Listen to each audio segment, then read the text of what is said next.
Hello friends, रुईज किचनमध्ये पुन्हा एकदा स्वागत आहे। आज परत एक सुंदर टेस्टी स्पायसी क्रिस्पी अशी एक रेसिपी तुमच्याबरोबर शेअर करते। चना कोली वडा खूप सुंदर कमी साहित्यातली टेस्टी आणि खायला खूपच क्रिस्पी अशी छान चना कोली वडाची रेसिपी तुमच्याबरोबर शेअर करणार आहे। त्यामुळे व्हिडिओ शेवटपर्यंत नक्की बघा आणि अजून चॅनल सबस्क्राईब केलं नसेल तर सगळ्यात आधी चॅनल सबस्क्राईब करा।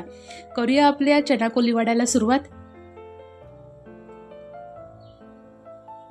इथे एका भांड्यामध्ये सगळ्यात आधी आपण एक मसाला तयार करून घ्यायचा आहे।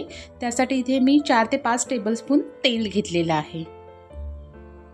इथे 1 टेबलस्पून मी लाल तिखट घेतलेलं आहे। 1 टेबलस्पून धणे आणि जिरा अशी मिक्स पावडर आहे म्हणून मी ती 1 टेबलस्पून घेतलेली आहे। वेगवेगळी असेल तर एक टीस्पून घ्यायची आहे। इथे 1 टीस्पून मी गरम मसाला घेतलेला आहे। 1 टीस्पून चाट मसाला घेतलेला आहे। सगळे मेजरमेंट डिस्क्रिप्शनमध्ये आहेत आणि चवीनुसार मीठ टाकलेलं आहे। मीठ थोडंसं जरा जास्तच टाकायचं कारण का थोडंसं सॉल्टीनेस त्याच्यामध्ये असला पाहिजे। आणि हा सगळा मसाला आपण छानपैकी तेलामध्ये मिक्स करून घ्यायचा आहे। आणि ही सगळी मी रेसिपी दाखवते ती मी इथे बॉईल केलेले काबुली चणे 1 कप घेतलेले आहेत। ते रात्रभर भिजत घालून सकाळी ते बॉईल केलेले आहेत, उकडून घेतलेले आहेत छानपैकी। आणि त्या 1 कप काबुली चण्याची ही सगळी रेसिपी आहे। आता ह्या मसाल्यामध्ये ते इतके व्यवस्थित मिक्स करायचे आहेत की आपल्या प्रत्येक दाण्याला तो मसाला लागला पाहिजे। अशा ह्याने व्यवस्थित पूर्णपणे ते असे हलवून घ्यायचे आहेत मसाल्यामध्ये। इथे आता मी 3 टेबलस्पून कॉर्नफ्लॉवर घेतलेला आहे। मसाला इतका व्यवस्थित लागेपर्यंतच ते सगळं मिक्स करायचं, असं वरचेवर मिक्स करायचं नाही आहे। इथे 3 टेबलस्पून कॉर्नफ्लॉवर झालेला आहे आणि 1 टेबलस्पून आपण मैदा घेतलेला आहे। आता परत एकदा हे सुद्धा व्यवस्थित मिक्स करायचे। इथे जरा सुद्धा पाण्याचा वापर करायचा नाहीये।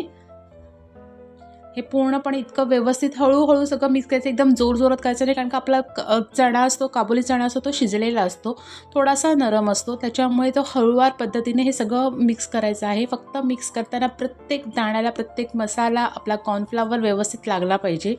आणि हे सगळं करताना मी एकीकडे तेल चांगलं गरम करून घेतलेलं आहे। तेल आता पूर्ण गरम करून झाल्यानंतर जेव्हा आपण चणे त्याच्यामध्ये टाकू तेव्हा आपली फ्लेम ही मीडियम करायची आहे आणि एक असे सुट्टे चणे आपण त्याच्यामध्ये टाकून घ्यायचे। एकदम असं ओतायचं नाही आहे कारण का असं चणा कधी फुटायची वगैरे शक्यता असू शकते, त्यामुळे सुट्टे असे सगळीकडे टाकून घ्यायचे आहेत आणि एकदम मीडियम फ्लेमवरती हे तळून घ्यायचे आहेत। आणि अशा पद्धतीने छान सुंदर टेस्टी आपण चना कोली वडा हा तयार केलेला आहे। फक्त मी त्याच्यावरती थोडीशी लसूण आणि हिरवी मिरची थोडी फ्राय करून त्याच्यावरती एक्स्ट्रा गार्निशिंगसाठी म्हणून ती टाकलेली आहे। त्याचा टेस्टशी काही संबंध नाही, जस्ट गार्निशिंगसाठी म्हणून मी त्याच्यावरती मिरची आणि थोडीशी लसूण ही टाकलेली आहे। आणि अशा पद्धतीने सुंदर टेस्टी क्रिस्पी असं आपला चना कोली वडा ही रेसिपी तयार झालेली आहे। ही रेसिपी कशी वाटली मला नक्की कमेंट्स करून सांगा।